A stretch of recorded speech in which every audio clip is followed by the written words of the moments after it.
আসসালামু আলাইকুম। সুপ্রিয় এসএসসি পরীক্ষার্থী 2026 ব্যাচের শিক্ষার্থীরা, তোমরা সবাই কেমন আছো? আশা করি সবাই অনেক অনেক ভালো আছো। তো তোমাদের জন্য যে জরুরি ভিডিওটা নিয়ে আসলাম সেটা হলো, তোমাদের টেস্ট পরীক্ষার কিন্তু বেশি সময় নেই। তোমাদের টেস্ট পরীক্ষার সময় খুব কাছে এসেছে।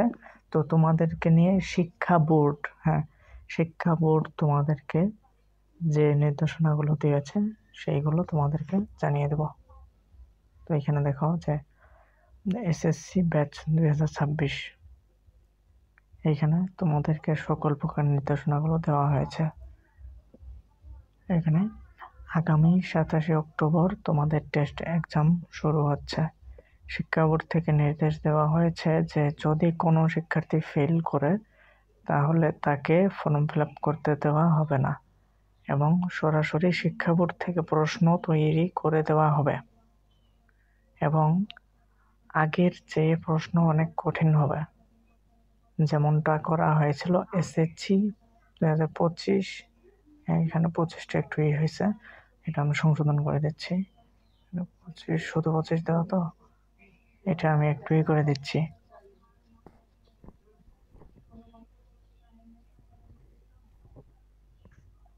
হ্যাঁ, এখন ঠিক আছে। তো দেখো, যেমনটা করা হয়েছিল এসএসসি 2025 এবং এইচএসসি 2025-এর শিক্ষার্থীদের সাথে, প্রশ্ন আগের মতো সহজ হবে না।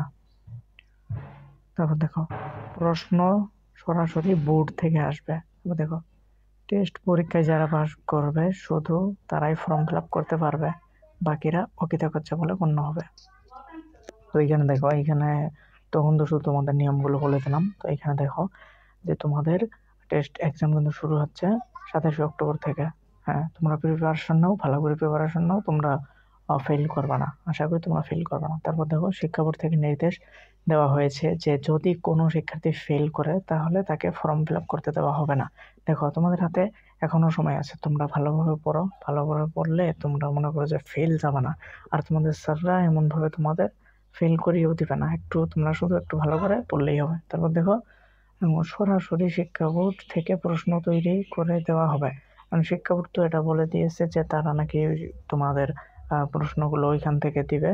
কারণ এইখান থেকে তোমার মনে করো অনেক সময় স্যাররা সহজ প্রশ্ন তৈরি করে দেয়, অনেক হয়। এই জন্য মনে করো যে বলা হয়েছিল যে শিক্ষা বোর্ড থেকে তোমাদের প্রশ্নগুলো তৈরি করে দেওয়া হবে।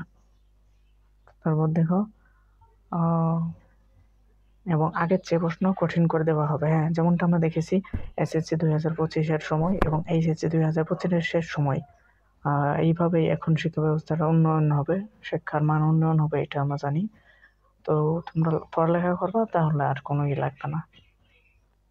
তারপর যেমনটা করা হয়েছিল এসএসসি 2025-এর সময়, হ্যাঁ তাদের সময় অনেক আগে যদিও সহজ গেছে প্রশ্নগুলা, পরীক্ষা সহজ হয়েছে, তো এখন একটু কঠিন হচ্ছে, এই আর কি।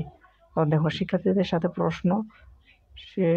শিক্ষার্থীদের সাথে প্রশ্ন আগের মতো সহজ হবে না, শিক্ষার্থীদের প্রশ্ন আগের মতো সহজ হবে না। তোমাদের মনে করো যে সব প্রশ্ন আগে যেরকম ছিল সেরকম আসবে না, তারা একটু হার্ড করে দিবে। এই কারণ দেখো যে এসএসসিতে যেভাবে করছে, এখনো মনে করো যে তোমাদের সময়ও তেমনটাই করবে। তারপর সরাসরি বোর্ড থেকে আসবে প্রশ্ন, বোর্ড থেকে দিতে তারাই বলছে। এখন যদি মনে করো যে আসে তাহলে সমস্যা নেই, তোমরা পড়াশোনা করো ভালো করে, তাই তোমাদের আর কোনো টেনশন করা লাগবে না।